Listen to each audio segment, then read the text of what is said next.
Olá pessoal, nos vídeos anteriores vimos alguns métodos de decisão multicritério com o objetivo de priorização ou classificação.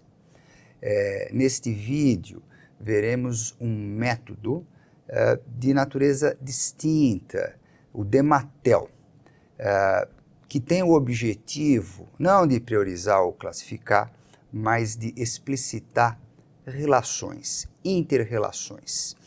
Em gestão da qualidade, estudamos o diagrama de relações de causa e efeito, que tem esse objetivo, de construir um mapa cognitivo, explicitando relações de causalidade, entre determinados fatores. O DEMATEL, ele faz algo parecido, mas de modo quantitativo. DEMATEL, de novo, é uma sigla, que significa Decision Making Trial and Evaluation Laboratory. Foi proposto nos anos 70 por esses dois autores, então esse é o artigo publicado que apresentou esse método. Como eu disse, o DEMATEL, ele tem por objetivo explicitar de uma forma objetiva, quantitativa, relações de interdependência entre critérios.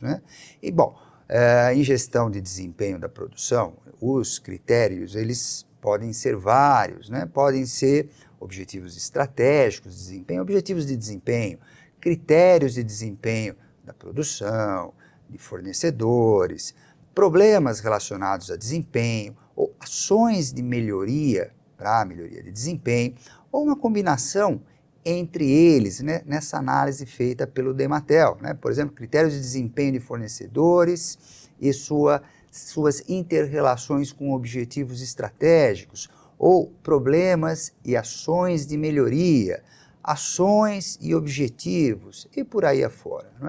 Bom, o DEMATEL, ele explicita essas relações de uma forma numérica, calculando essa intensidade. A intensidade, por exemplo, relacionada ao impacto que um fator exerce sobre os outros, o efeito que um fator exerce sobre os outros, ou o impacto, o efeito que um fator sofre, recebe dos outros fatores. Então, a gente vai calcular esses parâmetros R e C e a gente vai ver que a diferença entre R e C, quando positiva, expressa um fator causador, influenciador, ou se essa diferença é negativa, expressa um fator influenciado, afetado, impactado. Ou podemos também avaliar a importância, a relevância de um fator nessa análise dessas inter-relações. E em forma gráfica também a gente pode construir um gráfico relacionando essa proeminência com causa e efeito. Quais são os passos do DEMATEL? Primeiro passo, construir uma matriz com as relações de influência entre os critérios. E para a construção dessa matriz, o método sugere uma escala ordinal, variando de 0 a 4, sendo 0 influência inexistente, 4 influência muito alta, 1, 2, 3, um gradativo entre influência baixa e influência alta.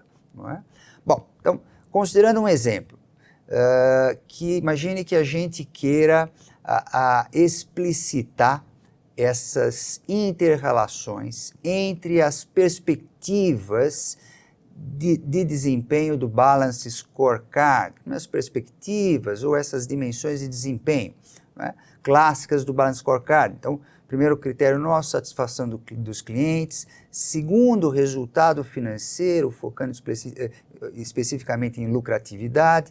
Terceiro critério, aprendizagem e crescimento organizacional. E por último, melhoria de processos, melhoria da eficácia, da eficiência. Então, a primeira coisa a fazer é construir uma matriz dessas interrelações, não é? Então, essa é uma matriz construída por um decisor, não é? Então, onde que a gente vê, né, os critérios, não é? Então, é uma matriz quadrada, então a gente vê essas interrelações entre os critérios. A diagonal da nossa matriz, ela é zero, né? Então não existe, obviamente, influência de um critério sobre ele mesmo, né? Então essa matriz expressa essas interrelações, né? Se temos mais de um decisor, precisamos agregar essas matrizes com esses julgamentos de interrelações dos diferentes decisores, né? Então, supondo que a gente tenha mais de um decisor, a nossa matriz agregada, né, a gente usa o modo mais simples, que é uma agregação por média aritmética. Então, com isso nós temos a nossa matriz Z, com esse julgamento dos decisores, não é? Um julgamento agregado dos decisores sobre a interrelação desses critérios, né? O próximo passo é o de normalização. Precisamos normalizar essa matriz de relações diretas. E a técnica de normalização é essa: a gente vai normalizar pelo máximo das somas das linhas da nossa matriz. Então, matematicamente, expresso dessa maneira, voltando para o nosso exemplo, então o que a gente vai fazer é somar as nossas linhas. Então, primeira linha da nossa matriz, 4, segunda linha, 0, terceira linha, 10, quarta linha, 9. Qual que é o máximo dessas somas? 10. Então, é esse valor que a gente vai usar para dividir cada um dos elementos da nossa matriz e chegar nessa nossa matriz normalizada. Muito bem, temos a matriz normalizada. Próximo passo, calcular a matriz T. E a matriz T é dada por essa expressão, né, de cálculo matricial, que é a nossa matriz normalizada, a matriz X, multiplicada por essa diferença entre essa matriz identidade, não é, que tem 1 na diagonal e 0 em todos os outros elementos, não é? A diferença entre ela e a nossa própria matriz X, o inverso dela. Muito bem, o que nós temos é essa operação matricial, né, a matriz X multiplicado por essa diferença, o inverso dessa diferença, na verdade. Temos aqui, então, essa operação que a gente precisa realizar. Precisamos primeiro fazer essa inversão da matriz, para depois fazer a multiplicação, e a gente vai usar o Excel para fazer as operações de inversão e multiplicação matricial, e com isso a gente chega nessa nossa matriz T, tá bom? Com essa matriz T, a gente vai calcular esses parâmetros R e C para cada um dos nossos critérios, não é? Então, esse é o nosso próximo passo, e o cálculo desses dois parâmetros, R e C, né? Então, primeiro R corresponde às somas das linhas da nossa matriz T, não é? Para cada um dos critérios. E o C corresponde às somas das colunas da matriz T para cada um dos nossos critérios, né? Então, voltando para o nosso exemplo, né? Então, observamos as somas das linhas da nossa matriz T, isso nos leva a esse nosso vetor R.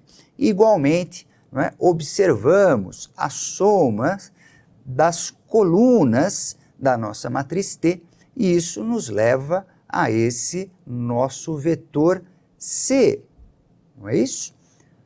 Com isso, temos esses dois parâmetros calculados e podemos, então, primeiro, calculamos o somatório desses dois parâmetros, R e C, que nos dá essa indicação de proeminência, de relevância para essa análise que estamos fazendo de cada um dos critérios. E nesse nosso exemplo, a gente está vendo que o de maior relevância é aprendizagem e crescimento organizacional.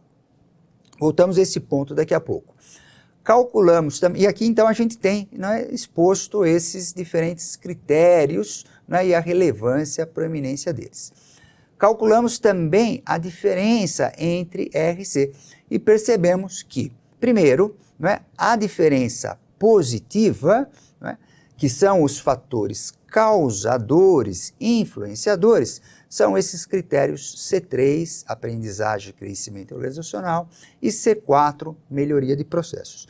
E os critérios com uma diferença negativa, não é? Que são os critérios impactados, satisfação de cliente e resultados financeiros. Né? Tudo isso pode ser, então, colocado num diagrama e a gente consegue perceber aqui, não é? Então, no eixo X, a gente tem a proeminência e no eixo Y, a gente tem se essa diferença é positiva ou negativa. Né? Então, a gente percebe, né, os fatores 3 e 4, não é? Com essa diferença positiva, que significa que são efeitos causadores, não é?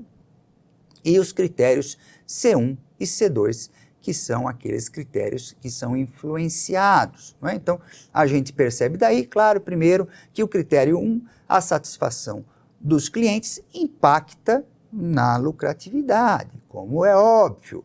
Percebemos também que o critério C4, melhoria de processos, impacta em satisfação de clientes e resultados financeiros. Né? E, por último, percebemos que o critério 3, aprendizagem e crescimento organizacional, impacta todos os outros critérios. Né? Então, chegamos a um mapa de relações de causa e efeito que não foge do óbvio, né? Algo que é consenso. É claro que esse é um exemplo didático, né? Que serviu para a gente desenvolver o uso da técnica. O Dematel, claro, ele se aplica a situações mais complexas, não é? Em que essa obviedade, esse consenso, não existe. Um outro ponto importante a comentar é sobre a proeminência dos critérios, muitas vezes interpretada como a importância dos critérios.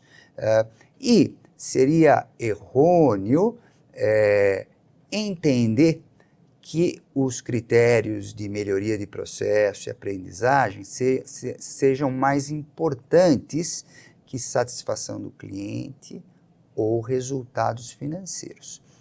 A proeminência ou relevância ou importância nessa análise específica se refere, né, ao fato de que precisamos resolver, atacar esses critérios, aprendizagem, melhoria de processos, para obter os benefícios esperados, não é, nesses critérios relacionados a resultados financeiros e satisfação dos clientes. No próximo vídeo, nós vamos ver a combinação, não é, de conjuntos fuzzy com o Dematel, um método híbrido fuzzy-Dematel. Até lá, pessoal!